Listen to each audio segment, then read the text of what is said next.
আসসালামু আলাইকুম, ঢাকা থেকে ঐশী বলছি। তো আমি যেহেতু আম্মুর বাসায় আসছি, অলরেডি আজকে 4 দিন হয়ে গেছে। আজকে আমার চলে যাওয়ার কথা, যেহেতু আমার বোন আছে কুয়েত চলে যাবে, আমার হাজব্যান্ড এসে ওকে এয়ারপোর্ট পর্যন্ত নিয়ে যাবে। তো যেহেতু আমি মিরপুরে আছি এখন আম্মুদের বাসায়, আমাদের বসুন্ধরা বাসা থেকে এয়ারপোর্ট কাছে। তো দেখা গিয়েছে আমার বোনকে এয়ারপোর্টে নামাই দিয়ে আমি বসুন্ধরায় শ্বশুর বাড়িতে চলে আসবো, এরকমই প্ল্যান ছিল। এই প্ল্যান করেই বাসা থেকে রওনা দিয়েছি। বাট এই প্ল্যানটুকু কতটুকু হয়েছে বা হয়নি, বা আমি কি আদৌ আজকে যেতে পেরেছি কি না, বা যদি যেতে না পারে তাহলে কবে গিয়েছি, সেগুলো কিন্তু খুব অদ্ভুত অদ্ভুত কিছু কাণ্ড আছে বা অদ্ভুত কিছু ব্যাপার আছে, যেটা আমি তোমাদের সাথে শেয়ার করব। তো এই জন্য ঐশী ওয়ার্ল্ডের সাথে থেকেও সব কিছু তোমরা জানতে পারবে। এই প্রথম আমি বারবারই বলে নিচ্ছিলাম যে আমি এতদিন ছিলাম, তো কতদিন ছিলাম সেটা কিন্তু আমি ব্লগের শেষে বলবো। আমি এক একদিন এক একটা করে ব্লগ দিচ্ছি, যেহেতু আম্মুর বাসায় আছি। তো যাই হোক, আজকে আমরা যেহেতু আমার বোন চলে যাবে, আমি কিন্তু ওভাবে করি ওদের বাসায় চলে এসেছি। আসার পর সন্ধ্যার নাস্তা তো করলাম দেখতে পেলে। আর এখন যেটা তোমরা দেখতে পাচ্ছ, আমার বোন মোমো বানিয়েছে। এটা আরেক খালার মেয়ে, সে 5 তলায় থাকে। তাদের বাসায় আজকে যাওয়া হবে, সেটা দেখিয়ে নিব। আগের পর্বে দেখিয়ে নিয়েছিলাম, তাদের বাসায় গিয়েছিলাম, ওই যে বড় একটা টিভি কিনেছে। তো সেই তানহা আজকে আমাদের সবাইকে, বোন চলে যাবে, তাছাড়া আমিও এসেছি, সব কিছু মিলিয়ে ও নিজের হাতে এরকম মোমো বানিয়েছে। ও অনেক ছোট, এবার এসএসসি দিয়েছিল, ইন্টার ফার্স্ট ইয়ারে এখন। বাট ও যে এত সুন্দর মোমো বানাতে পারে সেটা কিন্তু আমরা আজকেই বুঝে গিয়েছি। তো এই হচ্ছে আমার বোনের ছেলে, ও হচ্ছে আদর। ওরা চলে যাবে কুয়েত। তো যাওয়ার আগে ও এই খেলনাটা খুব বায়না করছিল, তো আম্মু ওকে খেলনাটা কিনে দিয়েছে। তো খেলনাটা 1500 টাকা নিয়েছে, কারণ অনেকে জানতে চাইতে পারো এত সুন্দর কিউট খেলনাটা। তোমরা দেখে নিশ্চয়ই বুঝতে পারছো, লাইটিং করছিল। তো যাই হোক, ও খুব হ্যাপি হয়েছে এই খেলনাটা পেয়ে। তারপর যেটি হয়েছে, 5 তলায় যে খালা থাকে না, ও খালা তো ভাইয়ের বউ অপ্সরা।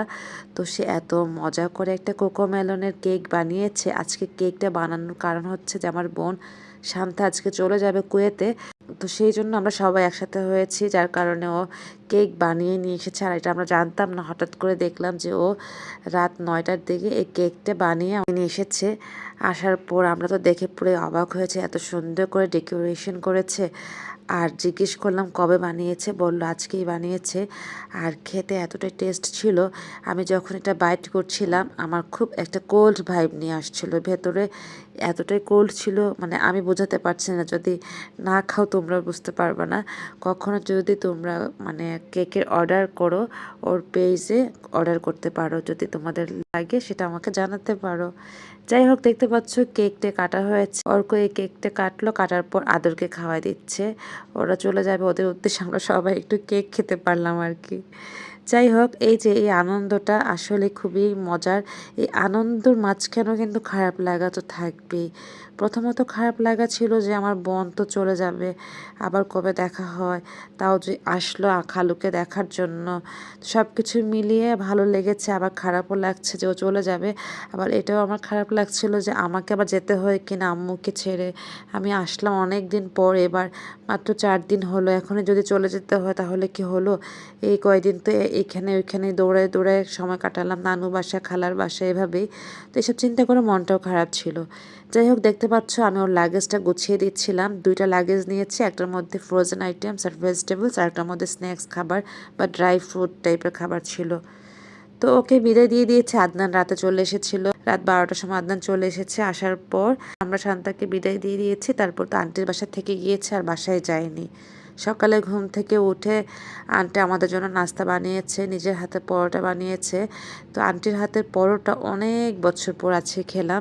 বেসিকলি বিয়ে হয়ে যাওয়ার পর আসলে এরকম খালাদের বাসায় ওভাবে থাকা হয়নি যেভাবে আজকে থেকেছি। তো অন্যান্য সময় যেটি হয়েছিল কি, যে আন্টিরা যখন বাজার ছিল বা রাঙামাটি ছিল, তখন ঘুরতে গিয়েছিলাম 2 বা 3 দিনের জন্য। তো যাই হোক, আজকে হঠাৎ করে প্ল্যান ছাড়া আম্মুকে নিয়েই থেকে গিয়েছি খালার বাসা। সকালে ঘুম থেকে উঠে নাস্তা খেয়েছে, নাস্তা খাওয়ার পর বাসা চলে যাব। তো এর মধ্যে আমি উপরে আসছি আন্টির বাসা, তানহাদের বাসা, যে মোমো বানিয়েছে। আন্টি আবার 5 তলায় থাকে আর শান্তারা থাকে 4 তলায়, শান্তাদের বাড়ি। তো শান্তায় যে দেখতে পাচ্ছ অনেকগুলো নিয়ে আসছি, এগুলো সেল হওয়ার জন্য। তো এখান থেকে আমি কিছু কাপড় কিনছিলাম।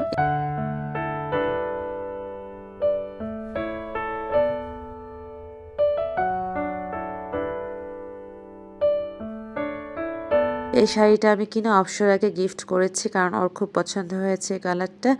এবং অপ্সরা হচ্ছে যে কেক বানিয়েছে আজকে, কোকোমেলনের কেক, তো সেই অপ্সরাকে আমি এটা গিফট করেছি। তানহাকেও একটা কুর্তি গিফট করেছিলাম।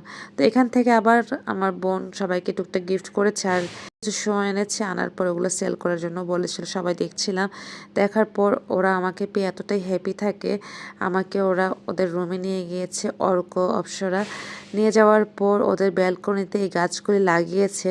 প্রত্যেকটা গাছ ধরে ধরে আমাকে দেখাচ্ছে যে আপু এইটা এরকম, ওইটা এরকম। আসলে গাছের ভিডিও করছিলাম, বাট মনে মনে এত হ্যাপি হয়েছিলাম যে ওরা আমাকে এত প্রায়োরিটি দিচ্ছে বা আমাকে এত ভালোবাসে, যে আমাকে বাসায় আনার পর ওরা খুব এক্সাইটেড ছিল এবং কোনটা দেখাবে, কি করবে, সব কিছুই দেখাচ্ছিল।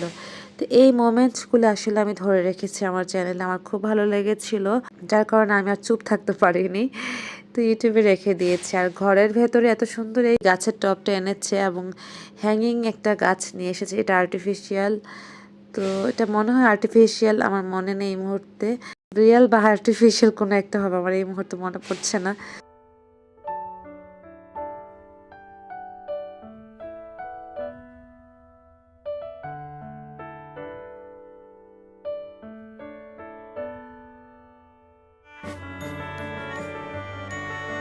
যাই হোক, তারপরে যে দেখো আমার ভাই মানে কাজিন ওর আম্মুর জন্য কি সুন্দর বেত বা বাঁশের মগ নিয়ে এসেছে, তো রাঙামাটি থেকে হয়তো বা খাগড়াছড়ি থেকে।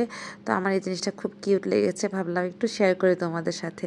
তারপর ওখান থেকে আমরা ভেবে নিয়েছিলাম যে আজকে আর দুপুরে বাসে চলে আসবো, যেহেতু ফ্রাইডে, বাট আন্টি আমাদেরকে খাওয়াই টাওয়াই দিয়েছে, তো ওই ভিডিওটি আর করা হয়নি। আসলে আমি বুঝিনি যে হঠাৎ করেই মানে চলে আসবে এই সময়। আন্টি বলছিল যা রান্না হয়েছে সেগুলোই খাওয়ার জন্য। আগের তরকারি তো ছিল, সব কিছু মিলিয়ে লাঞ্চ করে বাসায় এসেছে। আসার পর দেখছি আমার ভাই আজকে জুম্মা নামাজ পড়ে আসার সময় এই যে দুটা পেঁপে নিয়ে এসেছে, এত বড় সাইজের।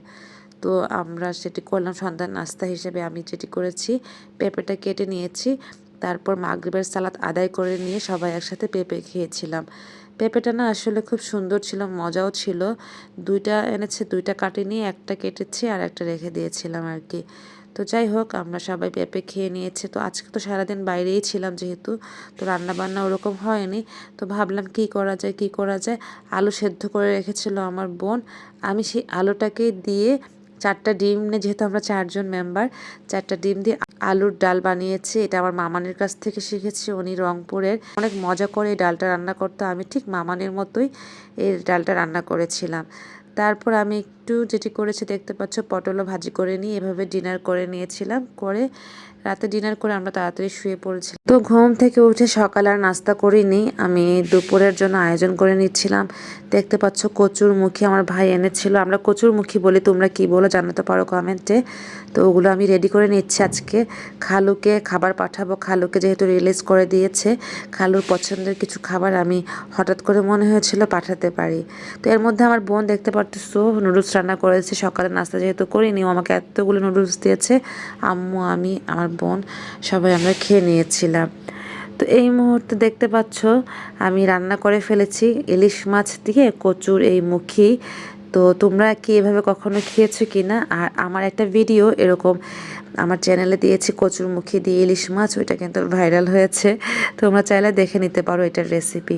তো খালুর জন্য আমি প্রথমে যেটি করেছি, যেহেতু আমার কাছে মনে হয়েছিল ডেঙ্গু থেকে উঠে এসেছে, একটু করলা টাইপের খাবার খেলে ভালো লাগবে। আর জ্বর বা অসুস্থ রোগীদের কিন্তু এরকম করলা খেতে দিতে বলে, বা আমি মনে করি ভালো। আর পটল ছিল, পটলগুলো ছিলে নিচ্ছি, মানে টুকটাক যা যা ঘরে ছিল সেগুলো আমি কেটে নিচ্ছি। আর খালা বুয়াকে দিয়ে পুঁটি মাছ কাটিয়ে নিচ্ছি। খালুর আবার পুঁটি মাছ খুব পছন্দ, তো ভাবলাম খালাকে দিয়ে পুঁটি মাছ আনিয়ে আমি কাটিয়ে নিই, কাটিয়ে কোনো রকম রান্না করে দিব। তো সেটাই করে নিচ্ছি। পুঁটি মাছটা আম্মু রান্না করেছে, তো দেখতে পাচ্ছ একটু মাখা মাখা করে হালকা ভেজে নিয়েছে কিনা আমি জানি না, মনে হয় ভেজে নিয়েছিল। আর আমি একটু পটলের ভর্তাও করেছিলাম, পটল ভাজি করেছি, করলা ভাজি করেছি দেখতে পাচ্ছ। আর এখানে ছোট ছোট মাছ আম্মু রান্না করে দিয়েছিল, আর হচ্ছে এই যে কচুরমুখী আর ইলিশ মাছ। তো এগুলো নিয়ে যাবে, এখন কে নিয়ে যাবে একটা টেনশনে পড়ে গিয়েছিলাম। পরে আম্মুকে বললাম যে আন্টির কেয়ারটেকারকে ফোন দিয়ে বলো আসার জন্য, উনি এসে নিয়ে যাক। পরে আন্টিকে কল দিয়েছিল, আন্টি কেয়ারটেকারকে পাঠিয়েছে। ওনার নাম হচ্ছে রিপন, রিপন ভাইয়াকে পাঠিয়েছে। রিপন ভাইয়া এসে তারপর খাবারগুলো নিয়ে গিয়েছিল। তো দুপুরে খাবার দিয়ে আমরা লাঞ্চ করে বেরিয়ে পড়লাম। আসরের সালাত আদায় করে আম্মুকে নিয়ে ডক্টরের কাছে যাচ্ছিলাম। আসলে এই ডক্টর হচ্ছে আমার হাজব্যান্ডের হসপিটাল, ও নিজেই হসপিটালটা দিয়েছে। আর ওর হসপিটালটা রানিং চলছে, 3 মাস হয়ে গেছে। খুব ভালো একজন ডক্টর। তোমরা যদি কখনো মিরপুরে সনি সিনেমা হলের অপোজিটে যাও, এই কেয়ার মানে সুপার কেয়ার হসপিটাল, তো এই হসপিটালে আসতে পারো। তোমরা কিন্তু আমার রেফারেন্সে অনেক ডিসকাউন্ট পাবে। আর ও এত ভালো একজন ডক্টর, যেটা আমি বারবার বলছি, এবং ওর ভিডিও কিন্তু আমি আগে আমার চ্যানেলে দিয়েছিলাম। ও সব কিছু খুব ভালো বুঝে। তো আম্মুর যেটি হয়েছিল গ্যাস্ট্রিক বা আলসার আছে কিনা ওটার জন্য একটু আলট্রাসোনোগ্রাফ করছে। তো ভাবলাম একটু ক্যাপচার করে, এবং ও আমাকে সব কিছু বুঝিয়ে দিচ্ছিল যে এটা এরকম ওইটা এরকম। যাই হোক, শুকরিয়া আল্লাহ রব্বুল আলমিনের কাছে ভালো একজন ডক্টর পেয়েছে। আম্মুকে এই ডক্টর সাইফুলের আন্ডারে দেখিয়েছে, এটা আমার কাছে ভালো লেগেছে, কারণ ভালো ডক্টর পাওয়া কিন্তু ভাগ্যের ব্যাপার। যাই হোক, তারপরে যে দেখতে পাচ্ছ সুপার কেয়ার হসপিটাল, তো তোমরা কিন্তু চাইলে ভিজিট করতে পারো। আমি বারবার বলছি, তোমরা ডিসকাউন্টও পাবে এবং ভালো ডক্টর যদি চাও সেটিও কিন্তু পেয়ে যাবে। তো ওর নাম কিন্তু ডক্টর সাইফুল এবং নিকনেম হচ্ছে শুভ। আমরা শুভ বলি, সাইফুল বলি, যখন যেটা ইচ্ছা বলি। তো ওর হসপিটালে আসার পর আম্মুর অনেক চেক আপ করা হয়েছে এবং কিছু টেস্ট দিয়েছে। সব কিছু আজকে করে নিয়ে অনেক রাত হয়ে গিয়েছিল, তারপর বাসায় চলে গিয়েছি। তারপর ডিনার করে আমরা ঘুমিয়ে পড়লাম। পরের দিন কি হয়েছে না হয়েছে সেটা কিন্তু শেয়ার করব, সাথে থেকো। আর শুভ আমাদেরকে চা খাওয়ালো, চা খেয়ে আমরা বেরিয়ে পড়লাম। আজ এখানে বিদায় নিচ্ছি, আল্লাহ হাফিজ, আসসালামু আলাইকুম।